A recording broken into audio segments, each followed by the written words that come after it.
this is a nice, long, juicy story. Let me help you summarize it. So if I wanted to learn how to off-road from zero, where I am at right now, where I have ridden off-road, I get it.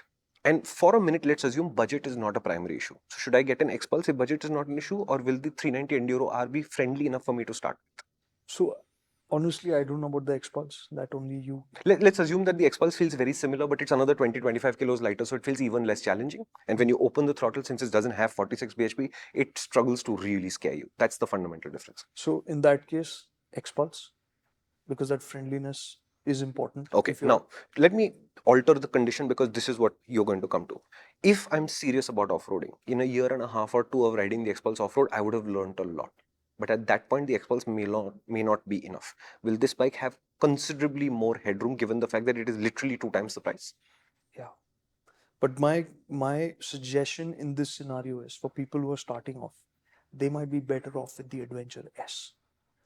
Genuinely, because this bike is so quick in its reactions, right? When you're riding it fast and hard, that it feels lighter. It feels sharper. It's funny to say this about an off-road bike, but it feels lighter and sharper. But it is. So it's giving you a lot more input, right? You're feeling so much more.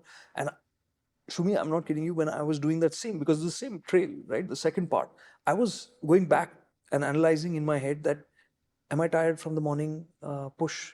Is it because I've already done that other leg? Am I physically down? Because I had to say, like, focus, dude, otherwise you're going to get into trouble. Yeah.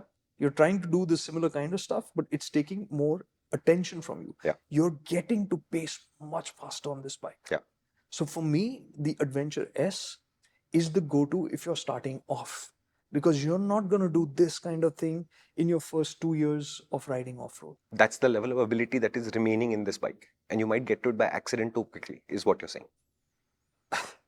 In the Adventure S, you can do tricky stuff without going into the enduro mode, right? Which is properly tricky, right? That you have to be mentally in a zone to want to do that. Even for me, like, I would much rather do trail riding. If you want to do trail riding, the Adventure S is more than enough. Super. And much friendlier, I think. Much friendlier. So the Enduro R is if you're picking to say that I want to go and I want to skill up massively. Got it. So let me rephrase this question, because I'll come to the point of why I rephrase the question immediately after that. So I want to learn off-roading because I no longer want to live in the fear of I don't know what to do with this trail next. I have no other interest in it. I want to know enough so that if I have to jump a bike, I know what to do with it. No more than this. If it has 2.5 feet in the air, I think that's enough for me. I already do that on many speed breakers when it's empty enough and I'm having fun. So I know the fundamentals of what I'm asking. I don't want to get any more complication than this about off-roading into my life. I just want to lose the fear. Adventure S, and again, because of the software strategy. Now, why I said this is because I know exactly why, even if you're not interested in the off-road thing, you should explore the Enduro R. So there is something called the Great India Trail, GRIT, which my friend Santosh helped build. And it's a series of GPS tracks that are in all the states. Maharashtra has 1500 odd kilometers of grid trails that go from Tillari in the south all the way to Surgna or something on the north.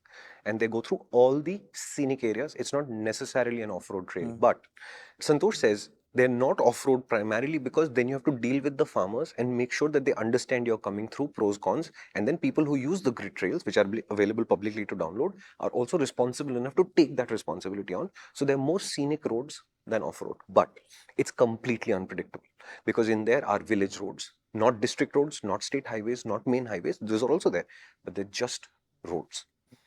I did a 400-kilometer loop that brought me from Talegaon to Mumbai on the grid trail. Okay, I went in the back roads towards Junnar, which is north of Pune. And then from Junnar, I hit the Ghat, which is Malchej Ghat. And I was supposed to take a detour that would take me further towards Igatpuri on the back roads, which I refused to do because by then I'd understood what I needed to and it was getting super, super hot. And therefore, I basically blasted down the highway, first the main and then the state highway, because it was really, really hot. And it was the thing that day was 43 or 44 degrees. It was a bad place to be on a motorcycle. And I didn't know it wasn't running 16 PSI either. But here's the thing. These are roads that I normally wouldn't go to because the unpredictability of the road is a little too much for my risk appetite, especially given the fact that I'm doing this alone. If I'm in a group of friends, I'm climbing this little narrow ghat that connects two villages and it's a 17-kilometer ghat. I know that I won't see a vehicle on this ghat for the next 3 hours. Here, my friends will pick me up because I may not have the skill to climb all the sections required. But I still did it anyway, and I had a fantastic time. So you're actually saying that go for the Enduro R. No, it's more nuanced than that. So what happened is, it starts off in the industrial area and there are concrete roads and there's some amount of trucks, and the Enduro feels light and easy to manage because it does feel light and easy to manage. And it's not a weight thing as much as there's no bodywork thing, right? Then you go into basically village roads that were repaired 25 years ago or never built at all. So they're in all kinds of disrepair. And basically the Enduro says disregard that. And disregard that could be sitting down, disregard could be standing up. And the Enduro doesn't fundamentally care. And so for the first time, Kartik, I'm going through the Maharashtra countryside looking like this. And I promise you, most of the Insta360 on my helmet that I was using to collect footage for this episode, a lot of it is not going to be usable because I'm busy looking at other stuff rather than where I'm going, because I just trust that the bike's got it. Which for me is a huge leap of faith. Now, I don't think that my experience would change dramatically if I had the Adventure S instead. But just the Spartan nature of the Enduro has a certain feel to it, which is why to me, yes, both will go off-road. Yes, both will travel. They will feel different enough for you to think they are not interchangeable. And there is a spec difference. We'll come to that last because I think it's the least important part of the story. If you really want to travel in this country, not worrying about what lies ahead, Xpulse is the very, very cost-effective option to me because it does the highway reasonably well and does everything else really, really, really well.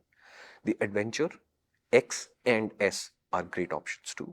And the Enduro presents a completely different point of view, where you have that sense of relatively serious dirt bike, relatively capable off-road, but you don't have to ride aggressively to have a benefit from it.